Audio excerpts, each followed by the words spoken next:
Mayong buntag sa tanan. Amen. Mayong buntag.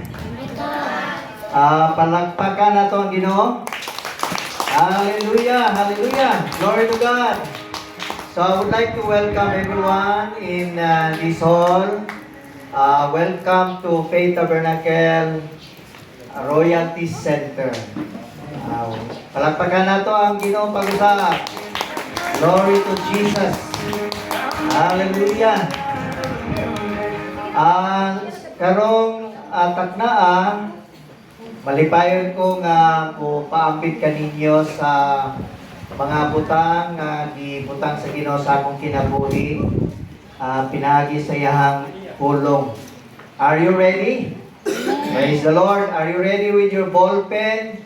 I want you to have your ball pen and your notebook, because when you take note, you are a history maker, because note takers are history makers. Let us pray. Lord God, in the name of Jesus, we just thank you, Lord, for your faithfulness in our lives. Bless everyone. I pray that you are going to impart to them heavenly things, heavenly language that will make them strengthen as they go along this week.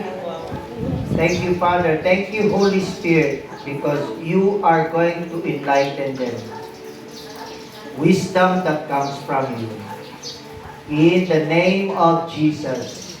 Amen and amen. Let's give the Lord a hand of praise once again. Hallelujah. Glory to God. Glory to Jesus. Murag diri ko mo say gamay. Okay ra ba? Murag nadaghan namin diri niya diri na kwan. Tungod kay nahadlok sila sa mga plato. Kung diri mo na una mo makakaon diri dai sa ida. Praise God. I would like to discuss the topic on the success of the church vision.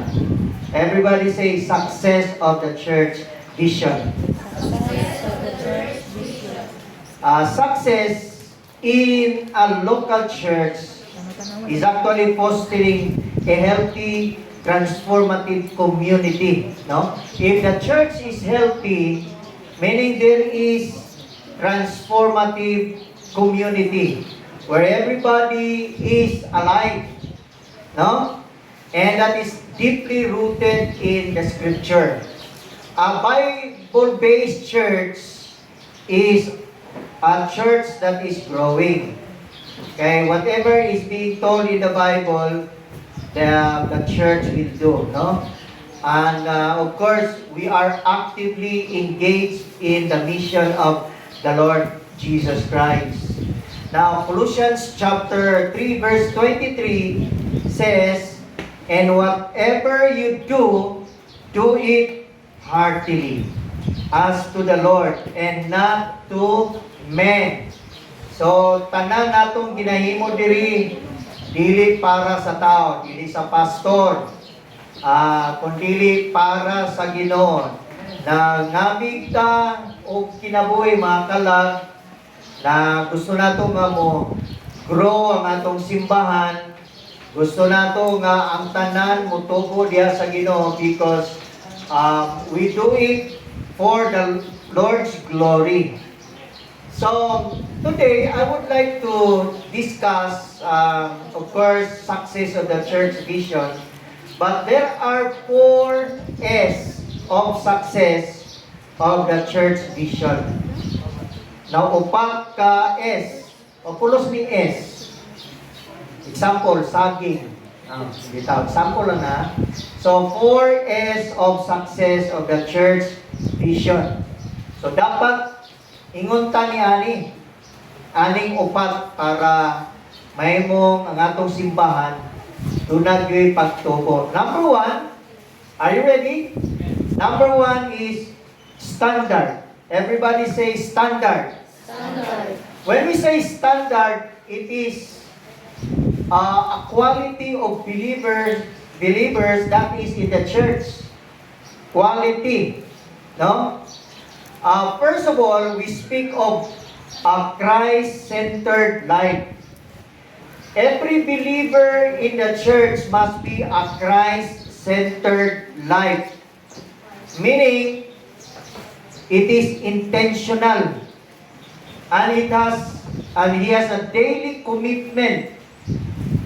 And the priority of that believer, of each one, is Jesus Christ as the supreme authority and motivation in every action, in every decision that we have, and every thoughts that we have. Jesus Christ must be supreme and our priority. Everybody say, supreme. Supreme. Priority. Priority. Na kung ikaw, ingon ka, Kristohanon ka, disciple ka, and then God is not your priority, ambot pasabot ana, you harbor, you care other gods besides Jesus Christ. Murag wala mo kasabot tungkol kay in English man to. O sa Binisaya pa, kung dili gani nimo priority, dili gani supremo nimo si Jesus Christ, ambot pasabot ana na kay daghang mga idols. Sipa example, ang idol nimo ang imong trabaho. Dili ka kasimba tungod kay gipalabi nimo ang imong trabaho. Magtutman ko na nga itong pamilya na pastor kung dili ko mo trabaho. Wala man kumingon nga dili ka mo trabaho. Daghan mga adlaw, Lunes, paingon sa Sabado. Diya ka magtrabaho, mohatag yung kang panahon. Because God is always supreme in your life. And you prioritize God. Pero gani o dili ka mo simba tungod kay lakaw. Sa ato pa, ang imong lakaw mo na imo ang Ginoo. Supremo kayo nimo ang imong lakaw o ang imong special na appointment. So, standard. Una ta mahimong ang imong dunay transformation sa imong kinabuhi, we must have the standard of God. What is that standard? The Christ-centered life. Christ must be the center of your life. Just like Paul, when he said, Galatians chapter 2 verse 20, I have been crucified with Christ. It is no longer I who live, but Christ who lives in me. And the life I now live in the flesh, I live by faith in the Son of God, who loved me and gave Himself for me. That's why kung dili ka excited sa Ginoo, lain ang imong excitement. Ang imong excitement is worldly things. That means God is not your priority. And God is not supreme over your life. So your life must be Christ-centered. Amen? Amen. Mo nang standard yun. There's no other standard. Besides that, you become a substandard. Pwede nimo mangalagad ka sa Ginoo, inubanan sa imuhang kanang bisyo, inubanan sa imuhang mga kapritso, substandard ka na. What is required in the kingdom of God to become a standard life? Christ-centered life. Christ must be supreme in your life, no? Just like Paul. And he said, his life is being crucified. No longer I that lives in me, but Christ lives in my life. That's what Paul said, no? Another thing of getting into the standard of God is fruitfulness. Everybody say fruitfulness. Fruitfulness. Kanang pagka mabungahon, no? Way back in Genesis chapter 1 verse 20, 8. Lagay mo dito, si Lord, nag-ingon kang Adam, He said, be fruitful and multiply and fill the earth and subdue it. Mo na sanction, commission ni Lord ngadto kang Adam and Eve nga be fruitful. So kitang tao design na ta nga may mong fruitful. Di ba? Subdue. Kaya ba mo asa ang Garden of Eden diri sa kalibutan?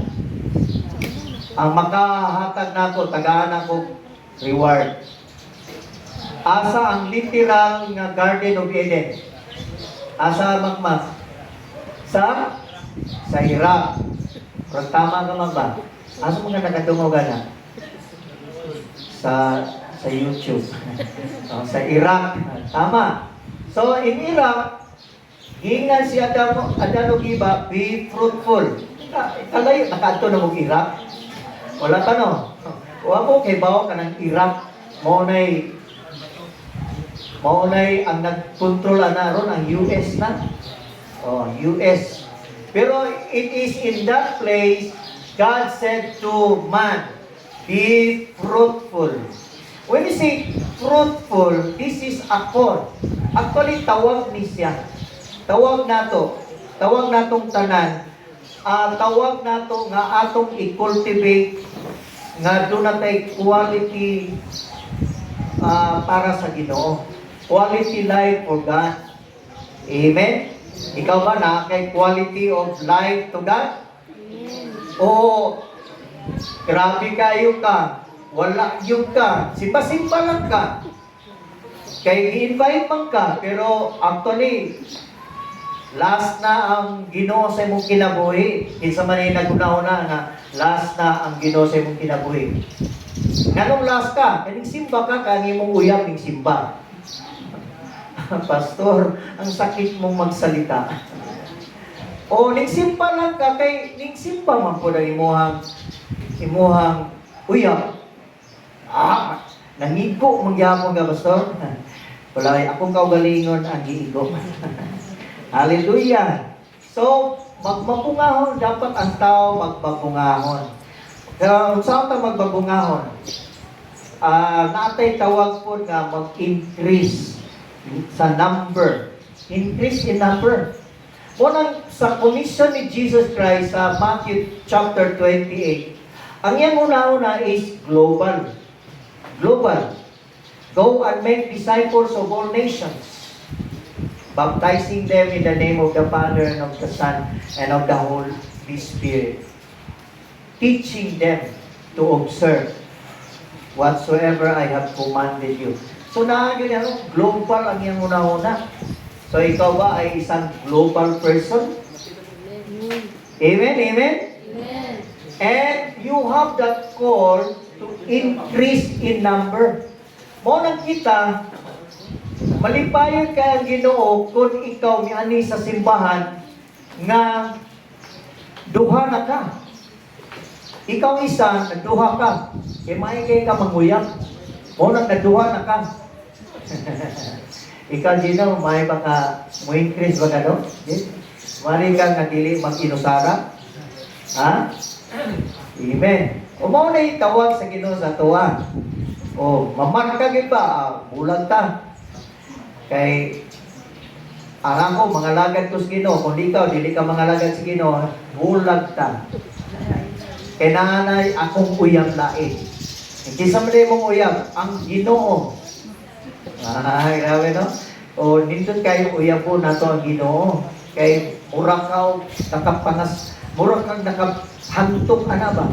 Okay, say gustong makahantok dili. Kung gusto kang makahantok, alam, panguyab mo sa Ginoo. Kay the best kayo ang Ginoo sa inyong kinabuhi. Wow!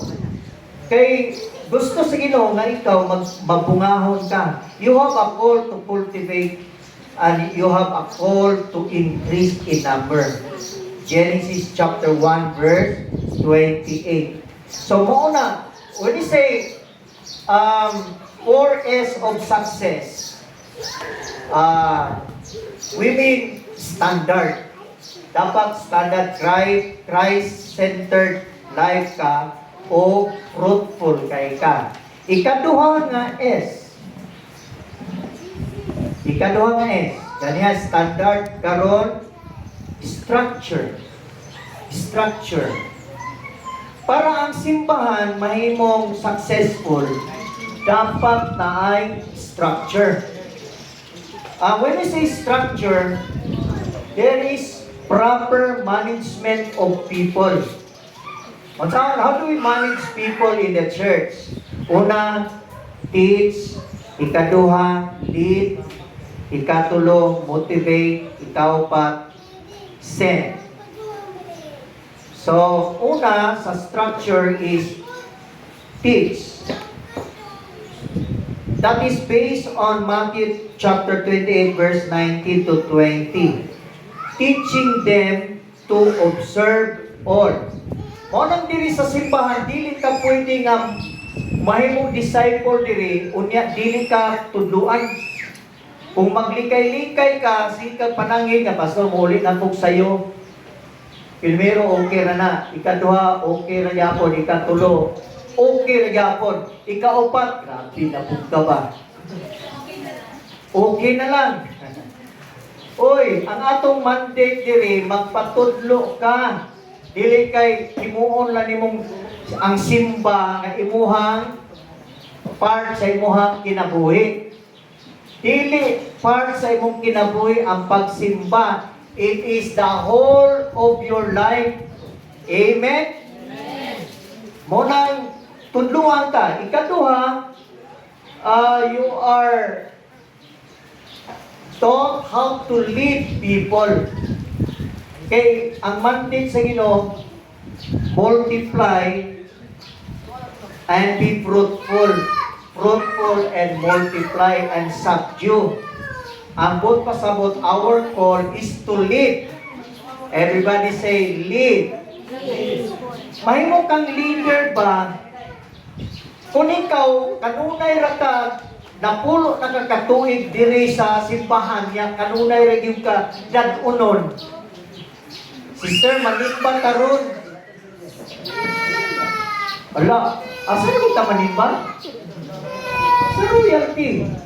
Oh, tama no, manimpang dito sa royalty, napulo na kakatuig. Sige lang yapon kang ginadala. Dapat leader na unta ka, ikaw na'y magdala. Kaya mga pagbangon, dali mo, manimba ta. Kay Domingo taron. Domingo. So, in other words, you are a leader and you set the standard. Example, may muhang sinultian, may mong speech. Ang bay, grabe ka ba? Tanaway, worldly gihapon na yung muhang sinultian ba? Ayaw pag gamit og bay. Sinultian mo, bay-bay lang gihapon. Di ba bay? Dapat brother. Di ba brad? Ano ba? Sis. Ayaw ng bay, kay kanang bay, nara na mga nanas inuman. In kanda, sa may muhang kanda, ayaw ba, fuse nun ba yung kanda, o yawan on yapo na yung kanda? How do you love people? Do you love people, the people of God? O you hate the people of God? Di ba, love one another, ay muhang kay love one another man. How about sa imong pagtuo? Naabay na bless sa imong pagtuo? Sa imong pagtuo kang Jesus Christ? Sa imong purity of life? Doon na ba'y na panalanginan? Nihayag ba nimong kinabuhi kay pure kay ka? Okay ra nang magkaon kaysa mag-bisyo. Okay, 1 Timothy chapter 4 verse 12. Set the standard in speech, conduct, love, faith, and purity. So that's the structure of the church. No, we teach, we lead, and we motivate. Motivate. Motivate means you motivate to persevere by reminding everyone not to become weary in doing good. Ang upan, mayroon sa sinugdanan. Ningas pugo ang tawag ana sa value system sa Pilipinas. Ningas pugo. Dapat, ang Kristohanon, ang Christ-centered life, dili na ningas pugod. Simba ka karon, sunod Domingo, late na ka. Sunod Domingo na po, wala na ka. Sunod Domingo, kay nadala ka, simba na po ka. Dili ingon ana. Dapat motivator ka sa pagpangalagad. Are you a motivator? Kini si Cleo, bili-bilihan ko ani kay hastang yang magulang na dala niya. Nag-bless pa. No? Oh. Dapat motivator ka. Oh, mo ni structure na to. Ang uban kay traditional kay utok. Unsa man ang traditional utok? Siya ray Kristohanon, bahala na mo, makalagad mo, dili, bahala na mo. Ayaw anak, bay. Grabe si pastor, ba-wordly yapon. Motivator yun ta, no? Nga naman, because our structure of living is sending. Send. Kita, dapat mapadala kita mahimutang ambassador of the gospel of Jesus Christ, no? Si Jesus nagingon, as the Father has sent me, I also sent you. Ingon na baka nga kay gipadala kita sa amahan, ako sa mong ipadala. Kining function sa pag-win, function sa pag-disciple, function sa pag-consolidate, dili ni function sa pasto. Function ni sa matag usa. Amen ba? Amen? Amen. Praise the Lord. So, standard, structure, and the third is system. Ang simbahan, pag walay sistema, magkatibulaan ra gina. Unya, daghan ang mga matay. Daghang mga matay. Dapat walay patay. Sa imong disciple, daghan pagpatay. Nangabaho ang mga disciple. Nangabaho. Dapat na yung sistema. Under our system, dapat na ay maternity hospital. Dapat na ay home, balay. Dapat na ay school, eskwelahan. So, kining maternity hospital, dili nato ang iwin. When we speak of maternity hospital, this is an institution that provides care for women during pregnancy. Not only during pregnancy, but also during childbirth. And of course, not only during childbirth, but during infancy. The newborn infant. Di ba? Kasi ito si Kenan, umanaman na gipanganak, no? Pero nakapag yung ko'y regular check-up, anak. Every month, every 3 months. Mga tumi sa polymedic. Kaya nga naman, every newborn infant must be taken care of. Must receive some advice and some medical treatment. Mausap na sa discipleship. Ang maternity system sa simbahan, sa pag-uwi na to, inana siya.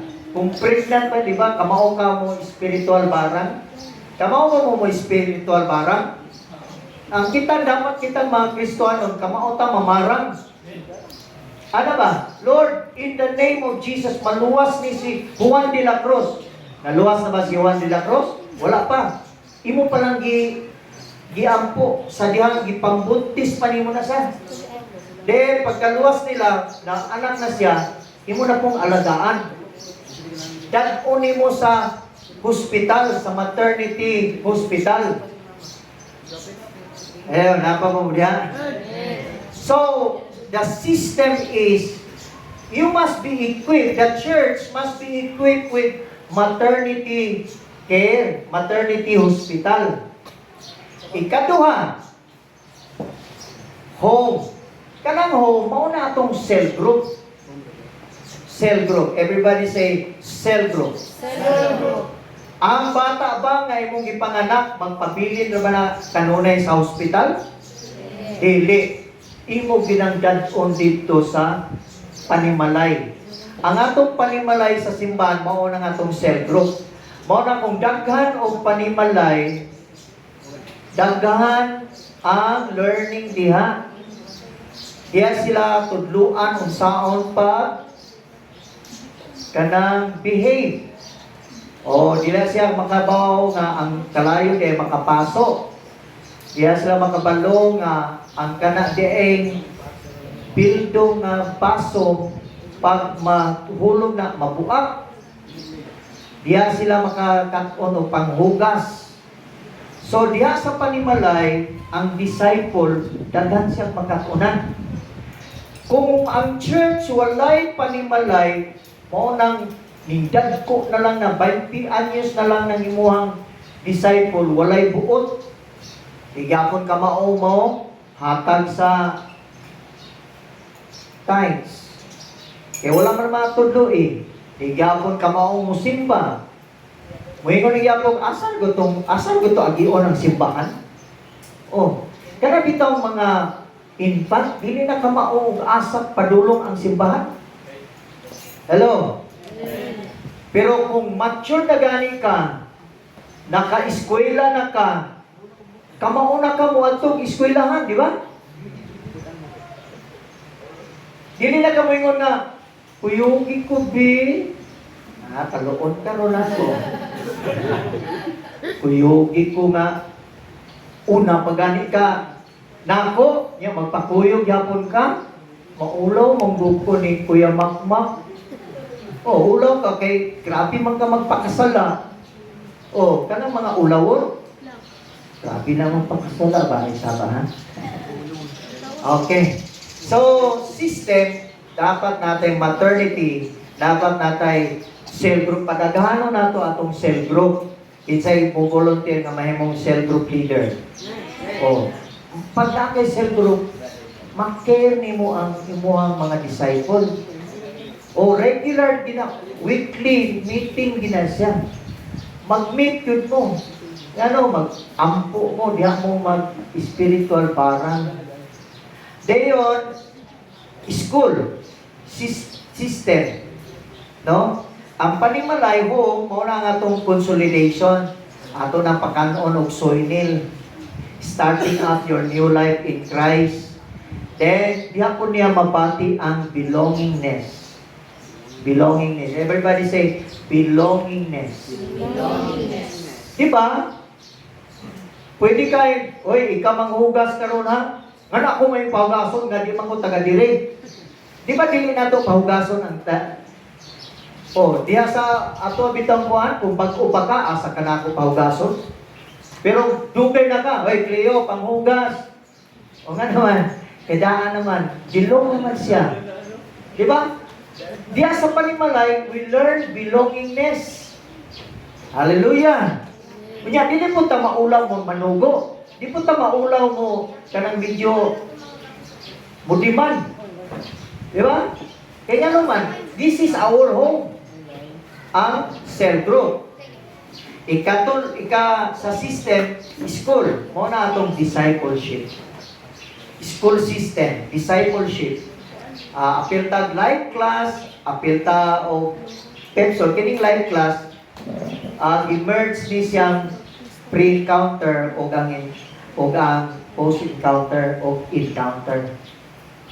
3-in-1 na siya kapi. Then SOL, lahi po na SOL, School of Leaders, no? Actually, kining school, this is a process or discipleship, a process towards sending individuals to do the work of ministry. That's the time kung maka-undergo siya discipleship. pangligon na ni siya, pangpag-ang na ni siya. No, pagpag-angan. Umunang masugo nato siya sa gospel. Kay pag-angan naman siya. Hallelujah. Napapa mo diha mga igsoon? Praise the Lord. So sa system nato, maternity, hospital, natay home, kung natay school. Okay, let's proceed to number 4, S. Ikaupat nga S. Ikaupat nga S. Last na po din. Last na nga S. Strategy. Strategy. In order for the church to succeed of our vision, dapat ang simbahan na ay strategy. Strategy. Usa sa mga kung strategy nga mahimong mo ma-inlove yun ang mga guests nato. Di ba?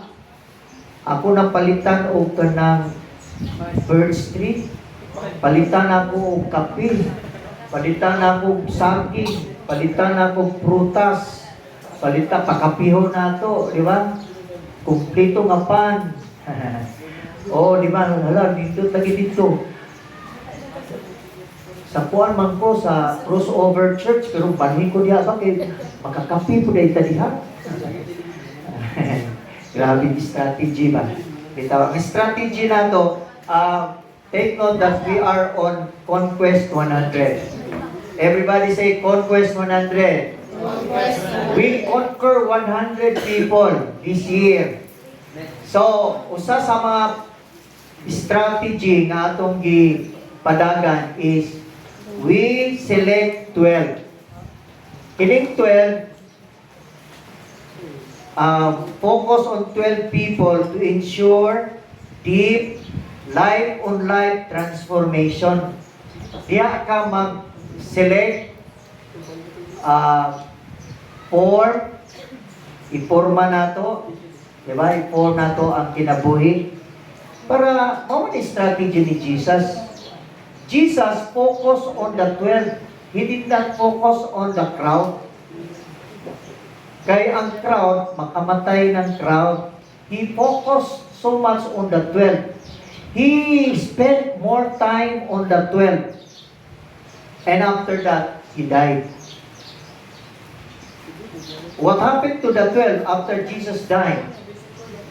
The 12 conquered the whole world. Upside down. Another strategy nga itong ginapa-iral diri sa atong church,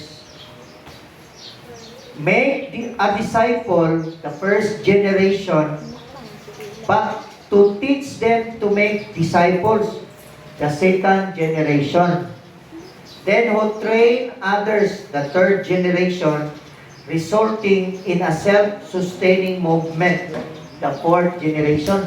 So dapat kung ikaw primero no, na kay usa, first generation na nimo. Then ang imuhang first generation na napoy usa, imuhan ang third generation. Then fourth generation. Hello, napamong diyan? Oh. So, ako nga nag-disciple, ang akong disciple, nag-disciple, ang nag-disciple, so, ako ang ilahang kanunuan. O, kanunuan. Pareha ba sa, kuhan ba, kanay, sa mga instrument diri, ako yung pinaka-original diri, ang nagtudlo o gitara. Oh, so, kanay mong nakatunan, Cleo, actually, gikan na sa kuha. Pero dili ako ang nagtudlo nimo. Somebody teaches you. Pero gikan sa kuha. Ang tawag na fourth generation disciple ka, no? Strategy. Ang atong strategy is kada bulan, each one bring one. So kada bulan, mag-focus lang kang usa. Hello, napamo diya? Each one, bring one. So kung usa ka tuig sa naay 12 ka bulan. Ang ikaw, nahimo kang 12, di ba? Kay each one bring one man. Pinakagamay na. So, maunay, bantay pahabasig matingala mo nga. Grabe na ilain-lay, kinagsimbahan na diha.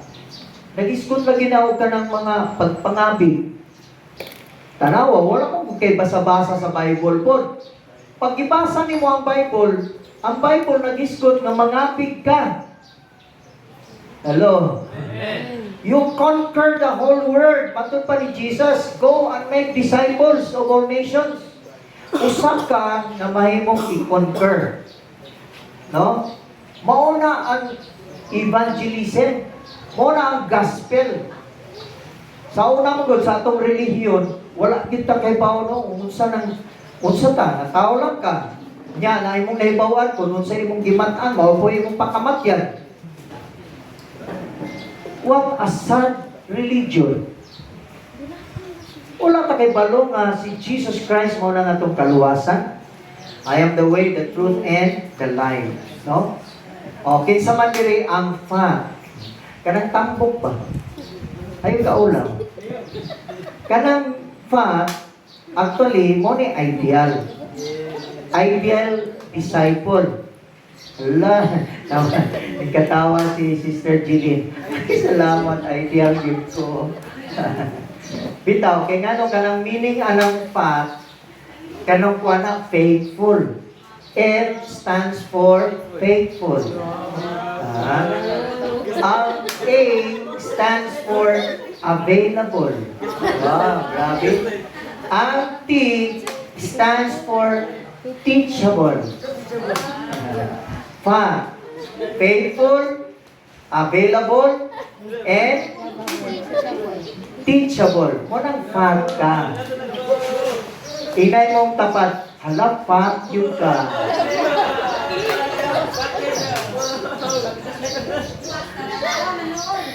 Fact. Kaya nga no, faithful, available, and teachable. Mauni siya ang kaning character, strategy nato nga magamit sa Ginoo. Kung ganin ka, kuhan ka, dili ka faithful, dili ka gamiton sa Ginoo. Kung dili po ka available, talented ka, skillful ka, grabe kay ka, kuhan degree, graduhan kay ka, pero you are not available, sorry na lang, dili ka fit for the kingdom of God. You are not fit for the kingdom of God. And teachable ka. Teachable. Pwede kang matudluan. O nang nindot ka. Fact ka. Fact are beautiful. So I say to your neighbor, you are beautiful. Praise the Lord. So 4 S of success of the church. Standard, structure, system, and strategy. Praise God. Palagpagan nato ang Ginoo. Walay ko ng Diyos. Amen, amen, and amen. God bless you all. Praise God. Walay ko ng Diyos. Akong gihangyo ang mga musician.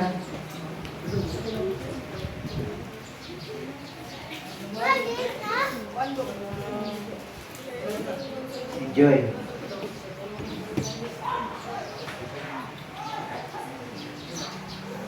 Hallelujah. Dili.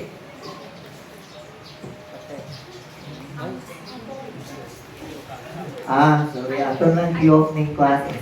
Slide.